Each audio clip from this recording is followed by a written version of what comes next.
घात एवं घातांक पावर एंड बेस के आधार पर आपको पहले भी पूर्व क्लास में कुछ जानकारियां मिली थी, लेकिन उसमें थोड़ा कम जानकारी मिली थी इजी। अब थोड़ा सा 9th स्टैंडर्ड में आप लोग दूसरे तरीके देखेंगे।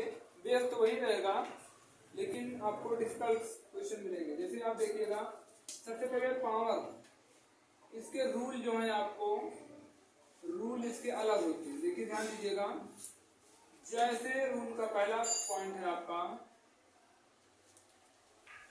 a की पावर n इंटू b की पावर n। अगर दोनों की ध्यान दीजिए, दोनों की पावर एक है तो बेस मल्टीप्लाई होगा, अर्थात आधार गुणा होगा। मैं सूत्र बता रहा हूँ, एक एग्जांपल समझाऊंगा सबका। तो बच्चों ये ए बी की पूरी पावर हो जाएगी आपकी n, ए बी पूरी पावर n। और दूसरा रूल देखिए इसका, समझे जाइएगा आप लोग। ए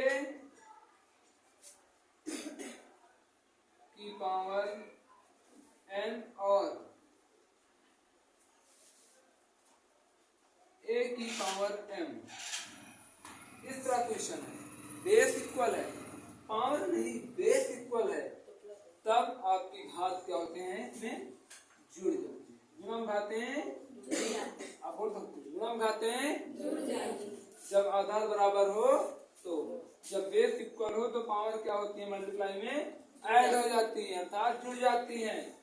भाग में घाते हैं, भाग में घाते हैं घट जाती है। देन कब, जब बेस इक्वल हो तब। तो a की पावर n माइनस m।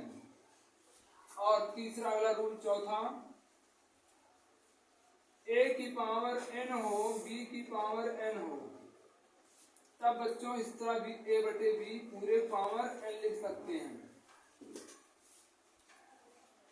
मान लो अगला रूल इसमें आओ, a की पावर n है, a की पावर n अगर इस तरह है तो इसे हम ऊपर लाएंगे तो माइनस में होगी पावर। यही बिंदु है भैया। एक बिंदु और है, पावर के ऊपर पावर लगी है तो पावर की मल्टीप्लाई होगी, अर्थात घात की अगर घात की घात है तो गुणा में घातें गुणा हो जाएंगी।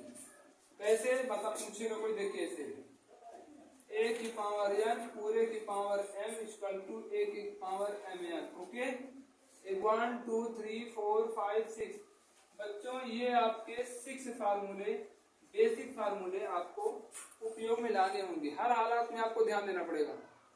क्वेश्चन आने पर आप पूछ भी सकते हो, ध्यान दीजिएगा। मैं पहले सभी सूत्र पर एक एक सवाल बता रहा हूँ, जी ठीक। तो पहले हम लोग समझेंगे आधार घात के बारे में। फिर से ये तो फार्मूला आपको बता रहे थे, स्क्रीनशॉट आप ले सकते हैं। लेकिन मान लीजिए लिखा है 16 16 और इसको पावर के रूप में लिखना हो, घातांक के रूप में लिखना हो, घात के रूप में लिखना हो, तो आप कहोगे सर जी 16 की पावर 1 लिख दें। हाँ सही तो है, लेकिन जब भी मैं क्वेश्चन मैथ में लगाता हूँ, बोलो नहीं पहले सुनो, जीरो रहेगी। अगर हाँ बच्चों बहुत अच्छा किया, एक पॉइंट और याद करा दिया, अगर किसी की पावर 0 है तो उसका वैल्यू 1 होता है। यार बहुत अच्छा, वेरी गुड। लेकिन ध्यान दीजिए, अगर 16 या 16 की पावर 1 लिखी हो तो कोई गलत नहीं काटेगा। लेकिन आप ही बताइए, जब कभी आप गणित में सवाल लगाते हो तो सरल पद में लगाते हो, सिंप्लीफाई में बिल्कुल निम्न पद में लगाते हो, ठीक। तो इसलिए मैं आपसे बताना चाहूंगा, इसको पहले आप लोग फैक्टर के रूप में लिखोगे। कैसे लिखोगे, फैक्टर के रूप में लिखोगे। 2 इंटू 2 इंटू 2, 2 2 जा 4, 4 2 जा 8 2 जा 16, 2 दूनी 4 दूनी 8 दूनी 16। कहने मतलब बच्चों 2 की पावर 4। अब यहाँ पर ये आपकी बेस हो गया आधार, ये आपकी पावर हो गई। ये सिलसिला है। अब इसके रूल फॉलो कराएंगे, एक एक एग्जाम्पल बताएंगे, सवाल तभी समझ में आएगा आपको। जैसे बच्चे कहेंगे पहला सूत्र को कैसे उपयोग होगा, तो मैं समझा रहा हूँ एक छोटे एग्जाम्पल के रूप में। जैसे लिखा गया है 3 की पावर 4 इंटू 4 की पावर 4, या बच्चे कंफ्यूज हो जाएंगे इसमें। 5 की पावर 4।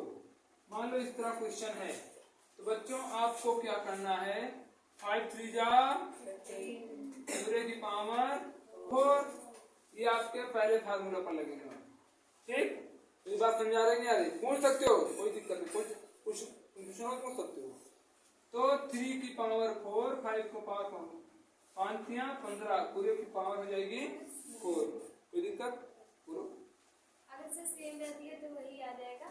पावर सेम है, सिमिलरली पावर है तो आ जाएगा वही, लेकिन बेस विभिन्न अलग अलग होंगे तभी। अब दूसरा देखिए, अब मान लीजिए 3 की पावर 4 है और 3 की पावर 7 है, तो देखिए बेस इक्वल है, तो मल्टीप्लाई में घातें क्या होती है बच्चों, जुड़ जाती है। 7 4 कितना होगा, 11। समझ आ गया ना?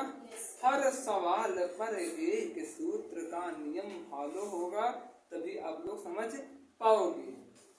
तो देखते हैं नेक्स्ट क्वेश्चन में, मान लो लिखा है 3 की पावर 2 अपान 5 की पावर 2, इस तरह है, तो आप 3 अपान 5 पूरे की पावर 2 लिख सकते हो। एलिजिबल हो, क्या हो, एलिजिबल माने आप उपलब्ध पूर्ण रूप से। ठीक, समझ आ रहा है ना? आगे नेक्स्ट के लिए मान लो कहीं लिखा a 3 की पावर, या 3 के आप इधर से लिख रहा हूँ 7 लिख देता हूँ, इस तरह 7.2, इसको लिख देंगे, तो इसको जब ऊपर ले जाएंगे तो 7 की पावर -2 इस तरह लिखते हैं बच्चों। और अगले इस सूत्र पर देखिए, दो मान लीजिए कोई सवाल है 5 की घात 2 पूरे घात 6, तो 6 दूनी 5 की घात बच्चों 12, ये हुआ। आपको इसको लिख लेना चाहिए, और लिखने के बाद तुरंत, अब इस पर हम बड़े सवाल बताएंगे, सूत्र आपके सामने रहेंगे, जल्दी कीजिए।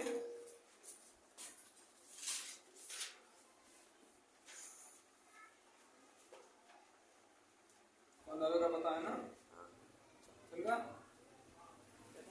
देखिए आपके सामने कुछ प्रश्न प्रस्तुत हैं, अब उनको मैं सरल करके दिखाऊंगा, जो कि एनसीईआरटी 9th 1.6 से लिया गया है, कक्षा 9 से 1.6 लिया गया है। अब जैसे है यहाँ पर 64 की पावर 1/2। अब इसमें हम बच्चों से पहले आप लोग ये काम करिए कि जो आधार है उसका फैक्टर कर लीजिए, तो कर लीजिए। 64 का फैक्टर करेंगे बच्चों, अलग से करेंगे। 64 का फैक्टर 2 से 32, 2 से 16, 2 से 8, 2 से 4, 2 से 2, उसके बाद 2 दूनी 4 दूनी 8 दूनी 16 दूना 32 दूना 64। कितने बार हुआ बच्चों, 1 2 3 4 5, कितने बार हुआ, क्या भाई, 5 की 6 बार, वेरी गुड। 2 की पावर 6 पूरे की पावर 1/2। अभी मैंने क्या बताया, गुणा क्या होता है, पावर क्या होते हैं, मल्टीप्लाई होते हैं, पावर क्या होता है, गुणा होता है। क्या होता है, गुणा। तो 2 की पावर 6 को 1/2 गुणा करेंगे, 2 1 जा 2 3 जा 2 की पावर 3। अब फिर 2 को 3 बार मल्टीप्लाई करो, 2 को 3 बार मल्टीप्लाई करोगे तो क्या आएगा, 2 2 जा 4 2 जा 2 दूनी 4 दूनी 8, क्या लिखेंगे 8। अब इस प्रकार 32 वाला लगाओ, 32 वाला लगाइए आप लोग, कितना आएगी, 32 करोगे 2 पावर कितना आएगा, 5, यानी कि 2 की पावर 5। तो 2 की पावर 5 को 1/5 से मल्टीप्लाई करेंगे, फिर क्या हो जाएगा बच्चों, 2 की पावर 1 यानी कि 2। अब 9 को देखिए, 3 into 3 की पावर 3/2, 3 3 जा 9 करेंगे, कितना हो जाएगा, 3 की पावर 2 into 3/2, 2 3 की पावर 3 को 3 बार करो 27, 3 1 जा 3 3 9 9 3 जा 3 3 का 9 3 27, कितना आएगा 27। अब इस प्रकार इसको 2 की पावर 5 पूरे 2 की पावर करके 5 5 कर जाएंगे, 2 की पावर 2 2 दूनी 4।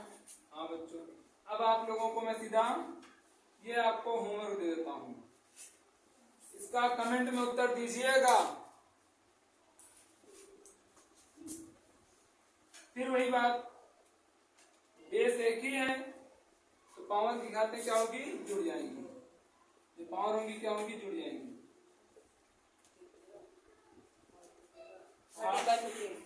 पाँच दूनी 3 एकम 5 तिया 2 की पावर 13 बटे लगा लो। अब BCA सवाल होमवर्क है, अब आगे आपको कल रूल बताए जाएंगे। इंग्लिश पढ़ने के लिए आपको कुछ समय बाद